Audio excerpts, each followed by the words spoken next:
엄마와 함께하는 성경 공부 오늘의 말씀은 창세기 37장 12절에서 14절입니다. 그의 형들이 세겜에 가서 아버지의 양떼를 칠 때에 이스라엘이 요셉에게 이르되 내 형들이 세겜에서 양을 치지 아니하느냐 너를 그들에게로 보내리라. 요셉이 아버지에게 대답하되 내가 그리하겠나이다. 이스라엘이 그에게 이르되 가서 내 형들과 양떼가 다 잘 있는지를 보고 돌아와 내게 말하라 하고 그를 헤브론 골짜기에서 보내니 그가 세겜으로 가니라. 아멘. 요셉의 형들이 세겜에서 양을 치고 있을 때 아버지 야곱이 요셉을 보내어 형들의 안부를 알아보고 오라는 심부름을 시켰습니다. 요셉은 형들이 미워하는 줄 알면서도 순종합니다. 멀리서 요셉이 오는 것을 본 형들은 자기들 눈에 가시와 같은 존재인 동생을 죽이자고 합니다. 요셉을 향한 증오심이 얼마나 큰지를 짐작할 수 있습니다. 요셉의 꿈은 요셉을 통해 이루실 하나님의 꿈인데 결국 하나님의 비전을 박살내려는 것입니다. 하나님의 사람을 핍박하는 것은 하나님의 사람을 통해서 일하시는 하나님을 핍박하는 것이 됩니다. 큰형 르우벤이 동생들에게 요셉을 죽이지 말고 광야 구덩이에 던지자고 합니다. 나중에 요셉을 건져내어 아버지께 돌려보내려는 생각으로 이렇게 말한 것입니다. 형들은 요셉의 채색 옷을 벗기고 깊은 구덩이에 던져 넣습니다. 요셉의 채색 옷을 벗기지 않아도 죽일 수 있지만 굳이 채색 옷을 벗기는 것은 차기 족장임을 암시하는 신분을 박탈시키는 것입니다. 형들은 요셉의 꿈을 방해하려고 그의 채색 옷을 벗겼지만 그들은 애굽에서 청이옷을 입은 요셉 앞에 무릎을 꿇을 것입니다. 유다가 애굽으로 내려가는 이스마엘 장사꾼이 오고 있는 것을 발견하고 요셉을 죽이지 말고 이스마엘 사람에게 팔자고 제의합니다. 유다는 요셉을 인적 없는 광야 깊은 구덩이에 버려둔다면 필시 죽을 것이 뻔하므로 차라리 다른 데 팔아넘기는 것이 사람을 죽이는 것보다 낫겠다고 판단한 것입니다. 이렇게 생명을 사랑한 유다 후손이 나중에 영적 장자인 왕족의 복을 받습니다.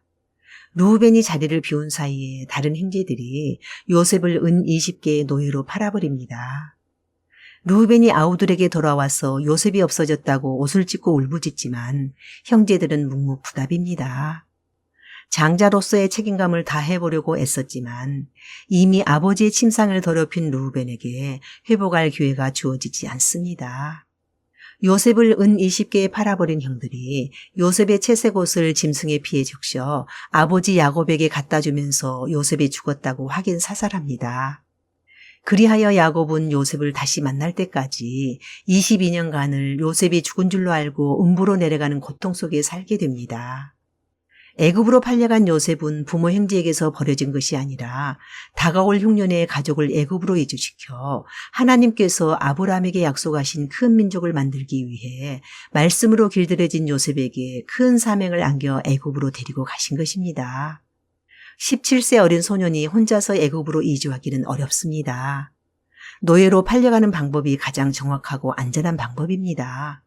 이것이 요셉의 형통입니다. 하나님은 먼저 말씀으로 비전을 주시고 그것에 맞는 그릇으로 만들어가기까지 훈련시키십니다. 그러므로 비전의 크기만큼 연단도 크다는 것을 염두에 두어야 합니다. 믿음의 조상 아브라함도 하루아침에 된 것이 아닙니다. 수많은 연단의 과정을 거쳤습니다. 연단의 과정에서 선을 택하면 주인공이 되지만 악을 택하면 주인공의 들러리 서다가 끝납니다. 요셉은 꿈의 의미는 잘 몰랐지만 항상 선을 택했기 때문에 주인공으로 쓰임 받았습니다. 사랑하는 우리 가족, 뒷동산에 산보 가는 사람과 히말라야 등반하는 사람은 운동화 끝매는 것부터 다르다고 합니다. 출발부터 자세가 다르다고 합니다. 하나님 나라의 군사로 살아가려면 남다른 각오가 필요합니다. 그리스도의 제자로 따라가면서 사람의 소리에 흔들리면 끝까지 그 자리를 지키기 어렵습니다. 요셉은 억울한 일의 연속이었지만 자기 길을 뚜벅뚜벅 걸어간 사람입니다. 하나님의 사람으로 산다는 것은 외로운 길이며 인간적으로 억울할 때도 많다는 것을 잊지 맙시다. 모든 일이 우리의 뜻대로 잘 풀리는 것이 형통이 아니라 우리의 삶이 하나님의 의도대로 되어지는 것이 형통입니다. 하나님 따라가다가 때로 억울한 일을 당할지라도 고난은 꿈을 이루기 위한 전조등이라고 믿고 잘 따라갑시다. 아멘.